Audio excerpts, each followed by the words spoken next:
America में एक बार फिर ट्रंप सरकार आने जा रही है। US president elect Donald Trump हैं, लेकिन चीन को खतरा लग रहा है इलॉन मस्क और विवेक रामास्वामी से। लेकिन ऐसा क्यों, समझते हैं इस वीडियो में। मेरा नाम है सैयद सोबान, आप देख रहे हैं स्विच। आपने अमेरिका के चुनाव में तो देखा ही होगा कि पूरे कैंपेन के दौरान किस तरह से इलॉन मस्क डोनाल्ड ट्रंप के साथ खड़े नजर आए हैं। रिपोर्ट्स बताती हैं कि मस्क ने पूरे चुनाव के दौरान $200 मिलियन का खर्चा भी किया है क्योंकि ट्रंप जीत सके। यही वजह थी कि जब ट्रंप ने चुनावों में जीत हासिल की तो ट्रंप ने अपनी स्पीच में मस्क के लिए कहा था, we have a new star, a star is born, Elon. America के लिए ये स्टार चीन के लिए खतरा हो सकता है, ऐसा चीन सरकार के एक पॉलिसी एडवाइजर का कहना है। तो हुआ यह है कि ट्रंप सरकार में एक डिपार्टमेंट बनेगा जिसे कहा जाएगा DOGE, यानी कि डिपार्टमेंट ऑफ गवर्नमेंट एफिशिएंसी।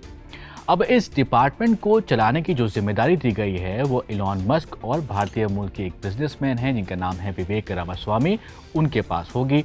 तो जैसे नाम से ही समझ में आ रहा है कि एक डिपार्टमेंट है जो ट्रंप सरकार को और ज़्यादा एफिशिएंट बनाने के लिए काम करेगा। ट्रंप ने ऐलान किया है कि ये टीम व्हाइट हाउस और office of management and budget के साथ मिलकर अमेरिका की सरकार को और उद्यमशील बनाने का काम करेगी, यानी कम पैसे में ज़्यादा काम करने में मदद करेगी। उसके लिए स्ट्रैटेजीज बनाई जाएंगी। अब ऐसी रिपोर्ट्स यहाँ पर बता रही हैं कि ये लोग हज़ारों नियमों को ख़त्म कर देंगे, बदल देंगे और सरकारी सिस्टम को और एफिशिएंट बनाने की कोशिश करेंगे। सुनने में तो बहुत ही क्रांतिकारी कदम लग रहा है, लेकिन सवाल ये है कि ये योजना काम करेगी या फिर नहीं, और अगर काम कर भी गई तो क्या होगा। बस इसी से चीन को थोड़ा खतरा नजर आ रहा है। ऐसा हम नहीं कह रहे हैं, जबकि चीन सरकार के एक बड़े पॉलिसी एक्सपर्ट हैं जेंग योंगयान, उनका कहना है।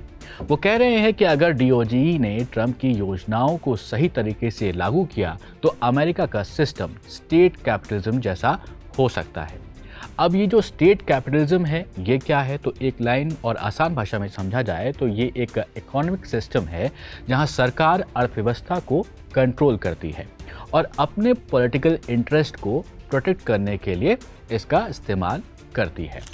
इसके अलावा जो चीन के एडवाइज़र हैं उनका कहना है कि अगर अमेरिका में इस तरह की व्यवस्था सफल हो जाती है तो चीन के मौजूदा सिस्टम पर भारी दबाव पड़ सकता है, और ये सिर्फ चीन तक ही नहीं सीमित रहेगा बल्कि यूरोप जैसे देशों पर भी असर ये डाल सकता है। यही वजह है कि चीन कहीं ना कहीं थोड़ा डरा हुआ है। वैसे अब चीन भी इस चुनौती के लिए तैयार होने की कोशिश कर रहा है। चीन के पॉलिटिकल एडवाइजर जेंग ने कहा है यहाँ पर कि इकोनॉमिक सिस्टम में बड़े बदलाव चीन करेगा और सुधार उसको करने होंगे। डुअल सर्कुलेशन स्ट्रैटेजी को भी मजबूत करना होगा, यानी चीन को अपनी घरेलू अर्थव्यवस्था पर ज़्यादा ध्यान देना होगा और पश्चिमी देशों पर जो निर्भरता है, डिपेंडेंसी है, उसको कम करना होगा। वैसे कई रिपोर्ट्स के हवाले से ये समझ में आ रहा है कि ट्रंप का ये नया कदम सिर्फ अमेरिका ही नहीं बल्कि पूरी दुनिया के लिए एक बड़ा बदलाव ला सकता है।